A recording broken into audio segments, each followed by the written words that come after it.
प्रिय भक्तों, राधे राधे। आइए, हमारे चैनल में आपका स्वागत है। आज मैं आपको परिवर्तनी वामनी एकादशी की व्रत कथा सुनाती हूँ।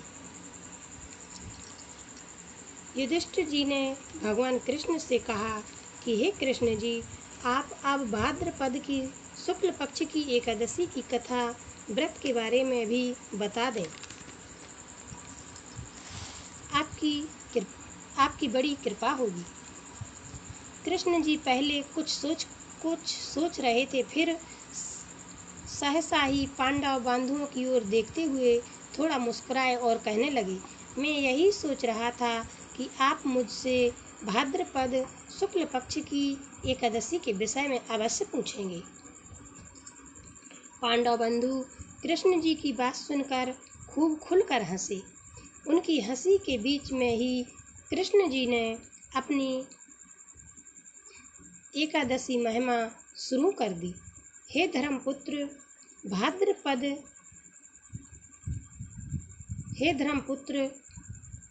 भाद्र शुक्ल पक्ष की यह एकादशी का व्रत हर नर नारी को स्वर्ग में स्थान दिलाता है।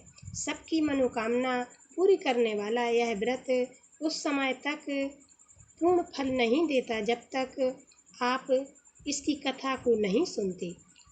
इस एकादशी की कथा को यदि कोई पापी एवं नीच भी सुन लेगा, उसका भी कल्याण हो जाएगा। यदि कोई भी नर नारी वामनी एकादशी का व्रत रख कर विष्णु भगवान की उपासना करता है, तो विष्णु जी उसे संसार की पूजा का फल देते हैं। वामन भगवान की पूजा करने के लिए वर्ष में मात्र एक बार ही यह एकादशी आती है। जो नर नारी इस एकादशी का व्रत करके वामन भगवान की उपासना करते हैं, उन्हें तीनों देवता ब्रह्मा विष्णु महेश की पूजा का फल मिलता है। इसलिए मैं सोच रहा था कि आपको इस विशेष व्रत के बारे में किस प्रकार से समझाऊं। इसी एकादशी के दिन भगवान विष्णु करवट बदलते हैं। इसी कारण इसे कुछ विद्वान परिवर्तनी एकादशी भी कहते हैं। यह बात सुनते ही युधिष्ठिर जी झट से बोले, हे श्री कृष्ण, आपकी यह बातें सुनकर मुझे कुछ संदेह हो रहा है कि आप किस प्रकार सोते तथा करवट बदलते हैं। वास्तव में आप ही विष्णु भगवान हो, श्री कृष्ण अवतार में घूम रहे हो। अब आप ही बताएं कि आपने बलि को क्यों बांधा। आपने वामन रूप धारण करके क्या लीलाएं की।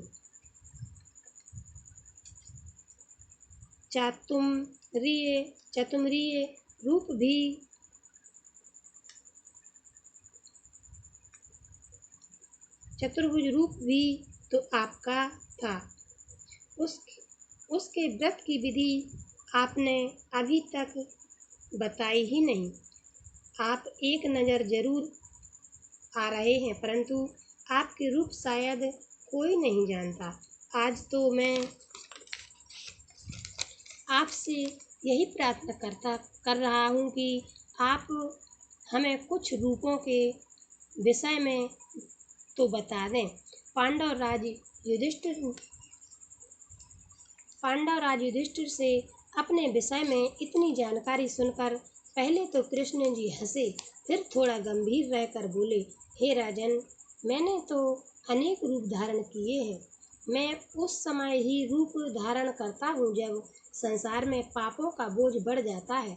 यह धरती उस बोझ को उठा नहीं पाती, मजबूर हो जाती है। ऐसे में त्रेता युग की बात आपको बता रहा हूँ, जब बलि नाम के दानव को लोग इसलिए पूजा करते थे क्योंकि वह बड़ा सत्यवादी था। ब्राह्मणों की सेवा को वह अपना धर्म समझता था। उसने इतनी कठोर तपस्या की कि उसे इंद्र का स्थान प्राप्त हो गया। इंद्र को देवराज के पद से जब मुक्त कर दिया तो सारे ही देवगणों ने मन को दुख हुआ। देवलोक में एक दानव का राज हो, यह कोई नहीं सहन कर सकता। सारे देवगण रोते हुए मेरे पास आए और हाथ जोड़कर प्रार्थना करने लगे, आप ही हमें बचा सकते हैं, हमें तो देवलोक से बाहर कर दिया गया है। आपके होते हुए हमारी यह दुर्दशा होगी प्रभु। तब उन देवताओं की रक्षा के लिए मैंने वामन का रूप धारण किया और ब्राह्मण बालक बनकर उस बलि का अंत करके देवताओं को फिर से उनका स्वर्ग दिलाया। हे प्रभु, आपने वामन रूप में बलि जैसे महान शक्तिशाली दानव को कैसे जीता, इस बारे में जरा विस्तार से बताएंगे। युधिष्ठिर जी ने पूछा, धर्मराज, आपने बहुत ही सही प्रश्न पूछा है। हर आदमी यही सोचेगा कि अजय बलि को मैंने किस प्रकार जीत लिया। इसके लिए जब मैंने वामन अवतार धारण किया तो राजा बलि ने मुझ पर प्रसन्न होकर मुझसे कहा कि हे ब्राह्मण, आप कुछ भी चाहें मुझसे ले सकते हैं, मैं दिल खोलकर ब्राह्मणों को दान देता हूँ। बलि मेरे जाल में फंस चुका था। मैंने बड़े भोलेपन से उससे कहा, हे राजन, क्या आप मुझे दान स्वरूप 3 पग भूमि दे सकते हो? वाह रे भोले ब्राह्मण, तुम्हारी जाति तो प्रारंभ से ही सीधी सादी भोली भाली चली आ रही है। तुम अपनी शक्ति से किसी को तीनों लोकों का राजा बना दोगे, परंतु अपने लिए केवल दक्षिणा। आप ब्राह्मण लोग भी राजा बनते नहीं। राजा बलि जो तीनों लोकों का राज्य संभाले बैठा था, मेरा मजाक उड़ा रहा था। उसे क्या पता था उसके सामने खड़ा वामन असली ब्राह्मण नहीं है। मैंने बलि से 3 पग भूमि मांगी तो मैंने अपने आकार को इतना बढ़ाया कि 3 पग में ही तीनों लोक नाप डाले। भूलोक में जंघा, पाताल लोक में पाँव और अंतरिक्ष में पेट, स्वर्गलोक में सिर को ऊंचा उठा लिया।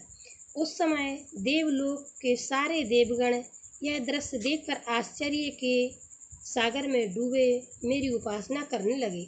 अभी तो मैंने 2 ही पग रखे थे।